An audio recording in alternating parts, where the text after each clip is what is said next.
Olá pessoal, aqui é o Pedro do canal Optima Ratio Brasil e hoje eu queria falar sobre o aborto. O aborto é um tema bem difícil de debater.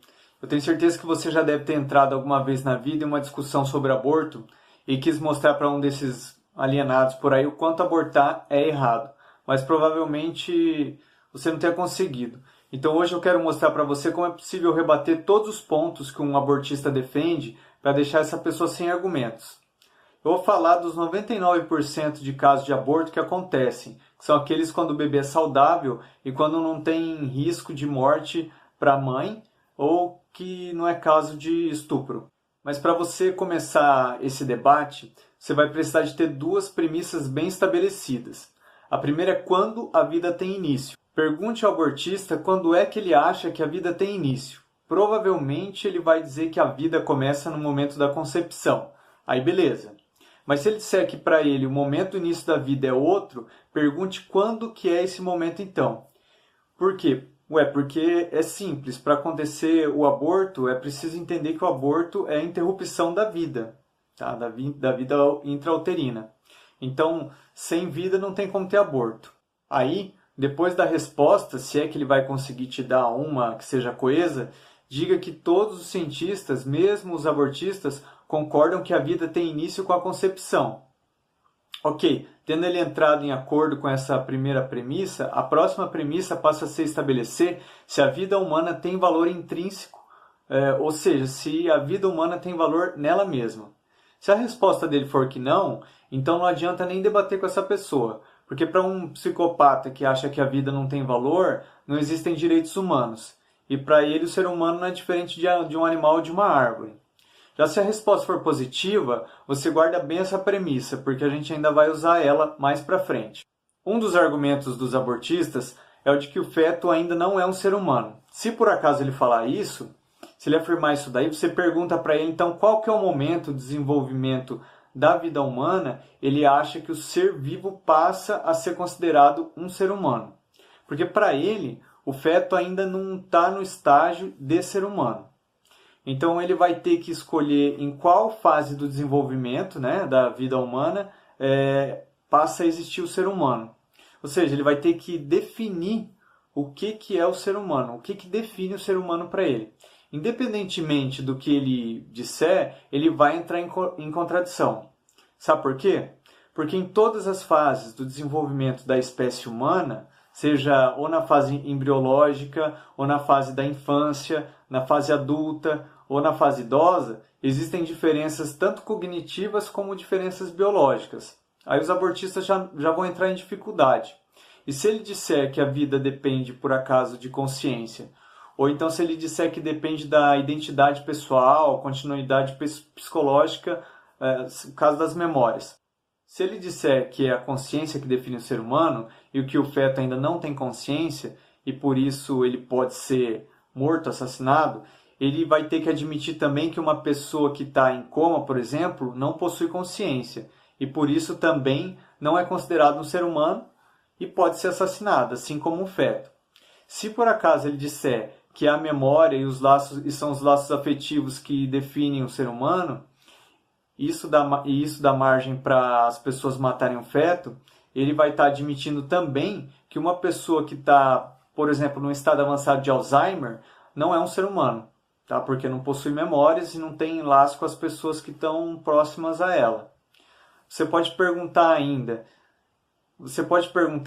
se dá para dizer que as pessoas que ficam sem memórias por causa de acidentes ou traumas deixaram de ser humanas também, só por causa do acidente. Eu acho que não. Tem abortista que vai dizer que a pessoa só é um ser humano quando o cérebro está funcionando. Aí você vai perguntar se é possível então matar uma pessoa que está em coma porque ela não é humana, porque a consciência dela não está funcionando, tá? Mesmo se você soubesse que ela voltaria à vida em 9 meses, como é o caso de um feto. Para mim, o ser humano, e essa defesa que eu faço, é o ser que tem o DNA humano no seu código genético. E esse é um fator em comum em todas as fases do desenvolvimento humano. Portanto, qualquer ser vivo que tenha o genoma humano é um ser humano. O que acontece é que o ser humano passa por diversas fases do seu desenvolvimento. Qual é a fase desse desenvolvimento? Não importa para qualificar ele como um ser humano. Provavelmente você já vai ter deixado o abortista com um nó na cabeça, com dificuldade de dizer o que ele entende por ser humano. Se ele reconhecer que o feto é um ser humano, dificilmente ele vai conseguir ganhar qualquer argumentação. Então, lembrando que eu estou deixando de lado os casos de abortos em que o feto gera risco de morte para a mãe e nos casos de gravidez decorrente de estupro. Além desses argumentos que eu já falei, os abortistas têm outras frasezinhas feitas sobre aborto. Se você não conseguiu convencer o abortista de que o feto é um ser humano, calma que ele ainda vai entrar em contradição de qualquer jeito. A primeira frase feita é: o feto não tem direito porque ele não é humano. Mesmo se esse abortista acredita nisso, isso não significa que o feto não tem valor intrínseco. Lembra da segunda premissa. Existem vários seres vivos que não são humanos, mas que têm valor intrínseco e direitos. Pergunte se ele acha que é certo matar um cão ou um gato, e se eles não têm, por exemplo, direitos ou valores intrínsecos, apenas por não serem humanos. Ele, que provavelmente é um defensor do politicamente correto, vai dizer que esses animais têm direito, e pronto, ele vai cair em contradição, porque um ser vivo não precisa ser um ser humano para ter valor moral intrínseco ou direitos. Você acha moral os animais terem direitos e um feto humano não? Provavelmente ele não vai ter resposta para essa pergunta. A segunda frase feita é: a mãe que sabe o valor que o feto tem. Os abortistas vão dizer que é a mãe que tem o direito de determinar a vida do feto sempre que ela quiser, e que a decisão é dela. Mas isso só vale se você acredita que o feto não tem valor intrínseco, o que a gente já marcou como premissa. Em 99% dos casos, todas as pessoas acreditam que o valor do feto humano é infinito e que esse feto tem um direito absoluto de viver, se a mulher quer dar à luz. Nesses casos, as leis dão tanto valor para o feto que, se alguém matar o feto, essa pessoa é processada pelo crime de aborto, que tem pena de 3 até 13 anos de prisão aqui no Brasil. E aí, só porque a mulher não quer mais dar à luz o feto, ele deixa de ter valor. Então hoje o feto tem um valor infinito, amanhã você pode jogá-lo no lixo. Você acha que isso é moral? Em que hipótese é que apenas a mãe decide o valor do feto? Pensa bem, quando uma criança acaba de nascer, ela tem valor para a sociedade toda. E não são os pais que decidem se ela tem direito à vida. Então, por que isso tem que ser diferente antes do ser humano nascer, se ele já está vivo? Se até nos casos de maus tratos os animais são protegidos pela lei, um feto, uma vida humana, não deveria ser protegida no caso de alguém matá-lo também?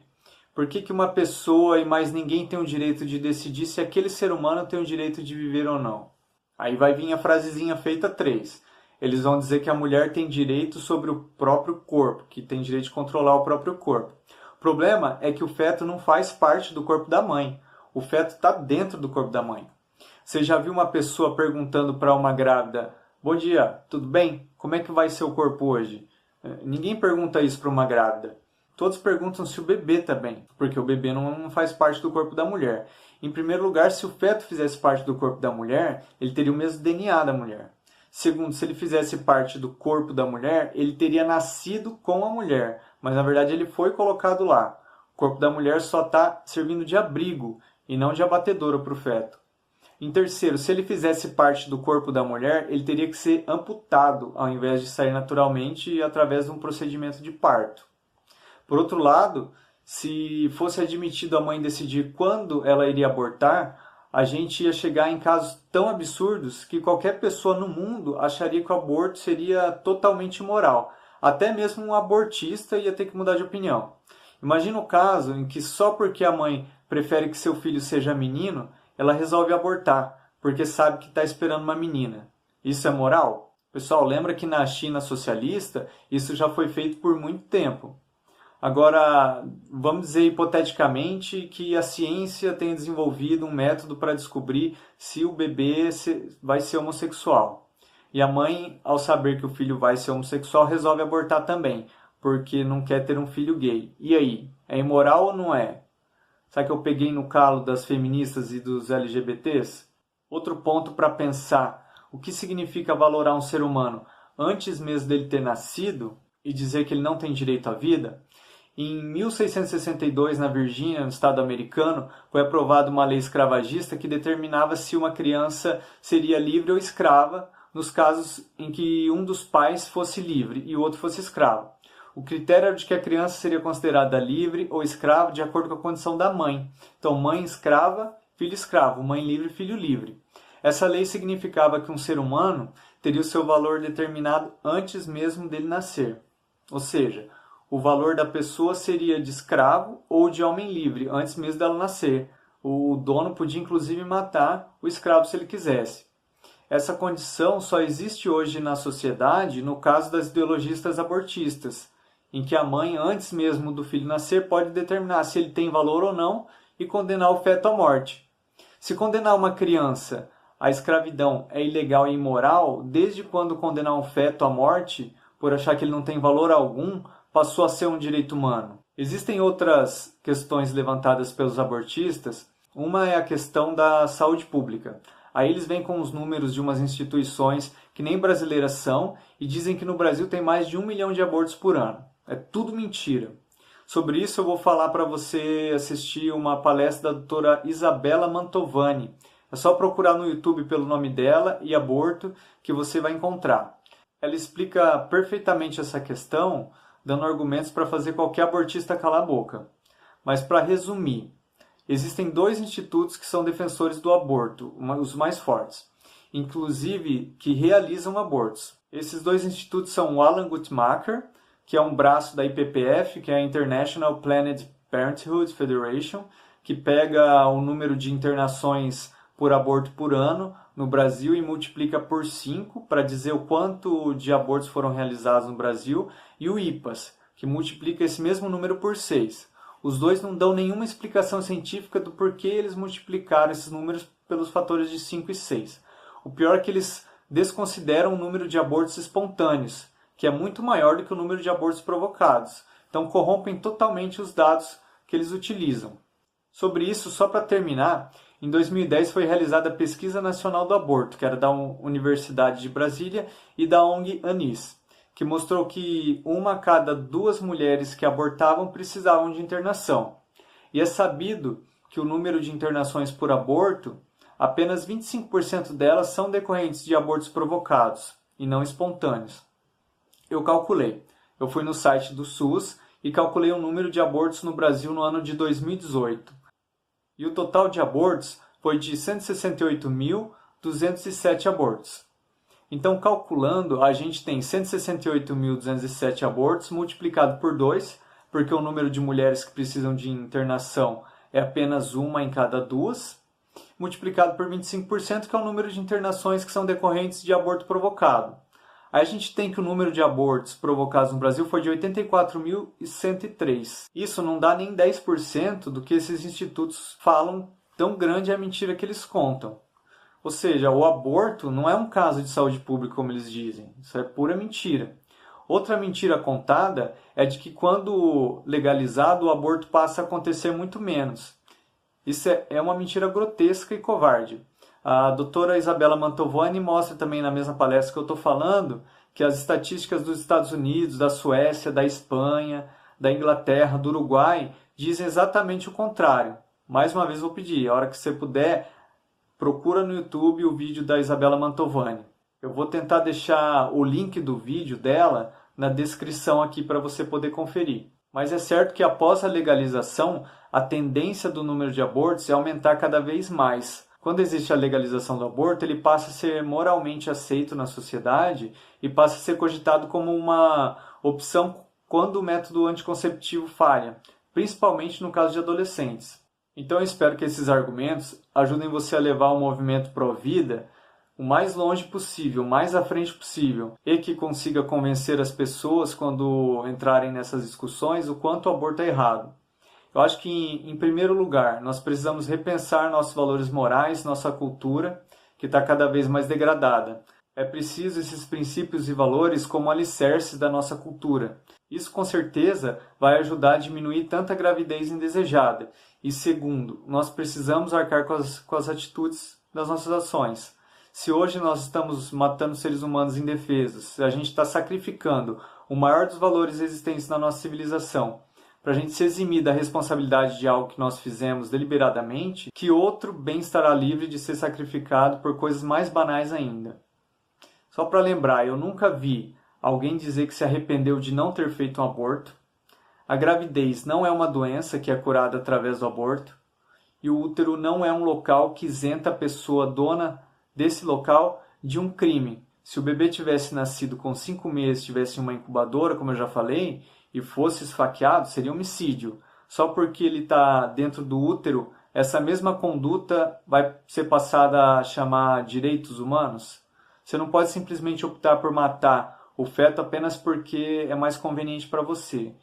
Isso é imoral. Tá? O aborto de um ser humano é um homicídio. Pessoal, valeu! Eu vou postar outros vídeos aqui sobre o aborto, inclusive um documentário, e como o procedimento é realizado, para vocês verem o quanto é chocante e desumano esse crime. Eu peço para você deixar o like, comentar o vídeo e compartilhar para deixar o vídeo mais em evidência, para chegar a mais pessoas, beleza? Valeu!